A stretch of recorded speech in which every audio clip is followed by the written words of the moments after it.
பிரேத கல்லறைகள் என்று சொல்லி இங்கே எங்களை கொல்ல ஆண்டவர் கொண்டு வந்திருக்கிறார் என்று சொல்லி அவர்கள் அவிசுவாசமாய் பேசினார்கள். ஹல்லேலூயா.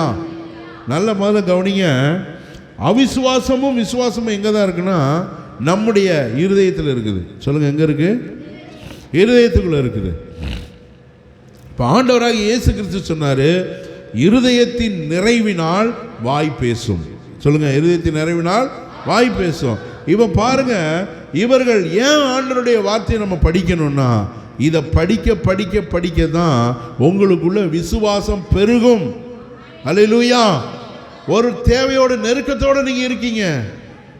ஆண்டவர் எனக்கு எப்படி அற்புதம் செய்ய போகிறார் என்று ஒரு கேள்வியோடு நீங்க இருக்கீங்க. அப்பொழுதுதான் நீங்கள் படித்த வேதாகம சம்பவங்களை பரிசுத்த ஆவியானவர் உங்களுக்கு நினைப்பூட்டுவார். அப்பதான் உங்களுக்கு தெரியும். ராஜாக்கள் புஸ்தகத்தில் கடன் வாங்கி மரித்து போன தீர்க்கதரிசியினுடைய புத்திரன் ஒருவனுடைய மனைவி ஆண்டவர் அற்புதம் செய்தார். எப்படி செய்தார்? ஒரு கொடை எண்ணெயின் மூலமாக அவருடைய கடன்களை ஆண்டவர் அடைத்தாரே. அந்த சம்பவத்தை ஆண்டவர்கள் நினைப்பூட்டுவார். எப்போ தெரியுமா? நீங்க அந்த சம்பவத்தை வாசித்திருந்தால், அந்த சம்பவம் உங்க இருதயத்தில் இருந்தால் ஆண்டவர் அதை நினைப்பூட்டுவார். ஹல்லேலூயா. அது இல்லை, அதை வாசிக்கல அப்படின்னா உங்களுக்கு மனது குழப்பமாயிரும். நீங்க குழப்பமாகக்கூடாது, உங்களுக்குள்ள அவிசுவாசம் வரக்கூடாதுன்னா தேவன் தம்முடைய வார்த்தை உங்களுக்கு எழுதி கையில ஆண்டவர் கொடுத்திருக்கிறார். ஹல்லேலூயா. ஆனால் அந்த வார்த்தையை ஆண்டவர் சொல்றாரு, இந்த வேதத்தினுடைய மகத்துவங்களை என் ஜனங்களுக்கு நான் எழுதி கொடுத்தேன், ஆனால் அவர்கள் அதை அந்நிய காரியமாக எண்ணுகிறார்கள், அது நமக்கும் அதுக்கும் சம்பந்தம் இல்லை என்பது போல ஜனங்கள் வாழ்கிறார்கள் என்று சொல்லி ஆண்டவர் அங்கே வருத்தப்படுகிறத நம்ம பார்க்கிறோம். இந்த வசனம் தான் நம்மளுக்குள்ள இருக்கும் பொழுதுதான் ஆண்டவரை பற்றியதான அறிவும் ஆண்டவரை பற்றியதான காரியங்களும் நம்முடைய வாழ்க்கையில இருதயத்திலிருந்து வெளிப்படும். ஹல்லேலூயா. சொல்லுங்க, ஹல்லேலூயா.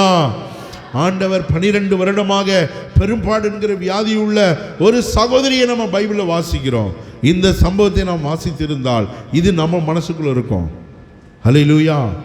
நம்மெல்லாம் ஒருவேளை நீங்கள் சொல்லுவீங்க, எனக்கு மறதி இருக்குன்னு சொல்லுவீங்க. நான் சொல்கிறேன், அது பொய். சொல்லுங்கள் பக்கத்தில் உள்ள உங்களுக்கு மறதிலாம் இல்லை. சொல்லுங்கள், உங்களோட சொல்லுங்கள், பக்கத்தில் சொல்லுங்கள், உங்களுக்கு மறதிலாம் கிடையாது.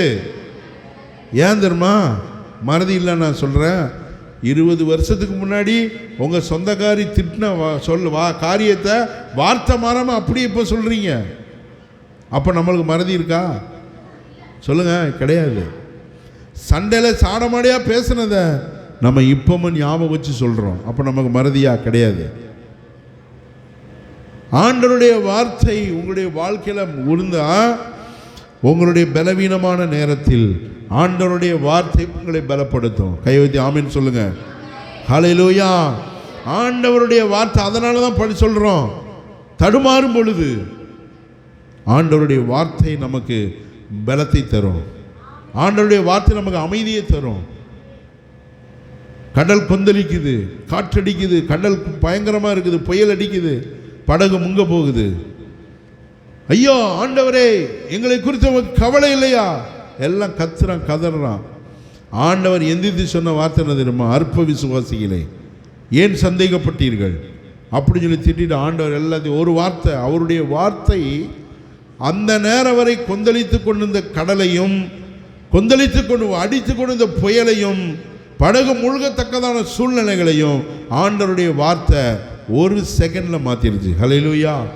எவ்வளவு நேரத்தில் ஆண்டவர் இறையாதே அமைதலாக இரு சொன்ன உடனே எல்லாம் நார்மலாக மாறிடுச்சு. ஹல்லேலூயா. எது நார்மலாக மாற்றினதுன்னா ஆண்டவருடைய வார்த்தை. அந்த ஆண்டவருடைய வார்த்தை எங்கே இருக்கிறதுன்னா இந்த வேதாகமத்தில் இருக்குது. எல்லாம் காமிக்க பார்க்கலாம். எதில் இருக்குது? இந்த தேவனுடைய வார்த்தையில் இருக்கிறது. இந்த வார்த்தை நம்முடைய மனதிலே இருந்தால் நம்முடைய நடைகளில் ஒன்று பிசகாது. ஹல்லேலூயா. சங்கீதம் 119 வாசிங்க திரும்ப திரும்ப. வேதத்தினுடைய காரியங்கள் எவ்வளவு மேன்மையானதுன்னு சொல்லி அங்கே எழுதி வைக்கப்பட்டிருக்கிறது. ஹல்லேலூயா. வேத வாக்கியங்கள், ஆண்டவருடைய வார்த்தை நம்முடைய இருதயத்தில் அது இருக்கும் பொழுதுதான் அது கிரியை செய்ய ஆரம்பிக்கும். உங்களுடைய இருதயத்தில் தேவனுடைய வார்த்தையினால் நிரப்பப்பட்டிருந்தால் உங்களுடைய போராட்டமான சூழ்நிலை, கடினமான சூழ்நிலைகளில் அந்த வார்த்தை உங்களுடைய வாயிலே விசுவாசமா வெளியே வரும். ஹல்லேலூயா. இதனால தான் தாவீது சொல்றாரு சங்கீதத்தில், என் தேவனாலே ஒரு மதிலை தாண்டுவேன். ஹல்லேலூயா. அந்த மதில் சின்னதாக இருக்கா பெருசாக இருக்குன்னு அவர் தெரியாது. ஆனால் சொல்றாரு, அது சின்னதாக இருந்தாலும் அவர் மூலமாக நான் தாண்டுவேன், அது பெருசாக இருந்தாலும் நான் அவர் மூலமாக நான் தாண்டுவேன். என் தேவன் எனக்காக யாவை செய்து முடிப்பார் சொல்றாரா இல்லையா? ஆண்டவர் மேல அவருடைய காரியங்கள் இருந்ததுனால தான் அவர் தன்னுடைய வாழ்க்கையில் நடந்த காரியத்தை பரிசுத்த ஆவியினால ஏவப்பட்டு அவர் சங்கீதங்களாக எழுதி வைத்திருக்கிறார். ஹல்லேலூயா. அதைத்தான் இன்றைக்கு நீங்களும் நானும் வாசிக்கிறோம். எத்தனையோ 1000 வருடங்களுக்கு முன்பதாக எழுதப்பட்ட தேவனுடைய வார்த்தை இன்றைக்கு நமக்கும் நம்முடைய சபை மக்களுக்கும் ஆசீர்வாதமாக இருக்கிற அந்த வார்த்தை ஒவ்வொருவருக்கும் ஆசீர்வாதமாக இருக்கும். அதனால தான் நீங்கள் அந்த வார்த்தையை வாசிங்க, அதை மனப்பாடம் பண்ணுங்க, அதை யோசிங்க, அதைப்படி நீங்கள் உங்களுடைய இருதயத்தை அதனால் நிரப்புங்க. ஹல்லேலூயா சொல்லுங்க. ஹல்லேலூயா. நீங்கள் நம்ம வேற காரியத்தில் நம்முடைய மனதை நாம் செலுத்தினோம் என்றால் அதில் ஒரு நல்ல தொட்டி ஒன்று இருக்குது. அந்த நல்ல தொட்டியில் நல்ல பொருளை போட்டிங்கன்னா அது நல்ல பொருட்களால் அந்த தொட்டி நிறைஞ்சிருக்கும். யாராவது போய் அதை பயன்படுத்தலாம். நீங்கள் அந்த நல்ல தொட்டியில் குப்பையை கொண்டு போட்டிங்கன்னா அது என்ன பண்ணணும்னா கொஞ்ச நாளில் குப்பை குவிய அது நாற்றம் எடுக்க ஆரம்பிக்கும். ஹல்லேலூயா சொல்லுங்கள். அது என்ன பண்ணும்? கொஞ்சம் குப்பை இருந்தால் உங்கள் வீட்டில் ஒரு மூலையில் கொஞ்சம் குப்பை இருக்குது, நாராது. ஆனால் ஒரு வருஷம் அந்த குப்பை குமிஞ்சு போச்சுன்னா என்ன ஆகும்? நாற்ற அடிக்க ஆரம்பிச்சிடும். ஆண்டவருடைய வார்த்தை உங்கள் வாழ்க்கையில் இருந்தால் உங்களுக்கும் நீங்கள் ஆசீர்வாதமாக இருப்பீங்க, மற்றவர்களுக்கும் நீங்கள் ஆசீர்வாதமாக இருப்பீங்க. ஆனால் ஆண்டவருடைய வார்த்தை உங்கள் வாழ்க்கையில் உங்கள் இருதயத்தில் இல்லைன்னு சொன்னால் அந்த எகிப்திலிருந்து மீட்டு கொண்டு வந்த ஜனங்கள் எப்படி அவர்கள் அழிக்கப்பட்டார்களோ அதே போல நாமும் ஆசீர்வாதத்துக்கு தூரமாக்கப்படுவோம். ஹல்லேலூயா சொல்லுங்க. ஹல்லேலூயா. அப்போ விசுவாசியாதவர்களை ஆண்டவர் அழித்தார் என்று அங்கே சொல்லப்பட்டிருக்கிறது. ஏனென்றால் அவர்கள் என்ன சொல்லியிருக்க வேண்டும் என்றால், ஆண்டவர் என்னை மீட்டு கொண்டு வந்தார், ஆண்டவர் என்னை இந்த வனாந்தரத்தில் நடத்தி வருகிறார், பகலிலே அவர் மேக ஸ்தம்பமாக எங்களை பாதுகாக்கிறார், ராத்திரியிலே அக்னி ஸ்தம்பமாக எங்களை பாதுகாக்கிறார், தேவ தூதர்கள் உணவென்று சொல்லப்படுகிற அந்த மன்னாவை ஆண்டவர்கள் கொடுத்திருக்கிறார், ஆண்டவர் தண்ணீரை தருகிறார், எங்களுக்கு பழசாய் போகாத ஆடைகளை ஆண்டவர் தந்திருக்கிறார், எங்களுடைய கால்களில் போட்டிருக்கிற பாதரட்சிகள் கூட பழசாய் போகவில்லை.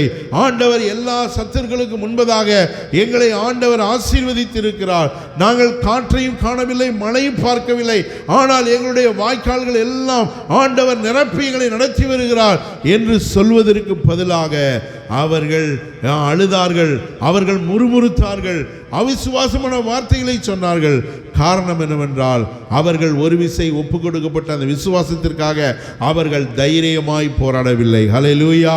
ஆண்டவர் அவர்களுக்கு சொன்னார், நான் உங்களை பாலும் தேனும் ஓடுகிற கானான் தேசத்திற்கு கொண்டு போகிறேன், அங்கே பாலும் ஆசீர்வாதத்திற்கு குறைவில்லாத ஒரு தேசத்திற்கு உன்னை கொண்டு போகிறேன் என்று சொன்னார். அதற்காக தான் 12 வேவுக்காரர்களை அனுப்பி அவர்கள் ஒரு திராட்சை கொத்தை 2 பேர் தோல்ல தூக்கி கொண்டு வந்து காமிக்கிறார்கள், இப்படி ஆசீர்வாதமான விளைச்சலுள்ள தேசத்திற்கு தான் நான் உன்னை கொண்டு போகிறேன், ஆனால் நீ என்ன செய்ய வேண்டும் என்றால் விசுவாசத்திற்காக நீ போராட வேண்டும். ஹல்லேலூயா சொல்லுங்க. என்ன பண்ணணும்?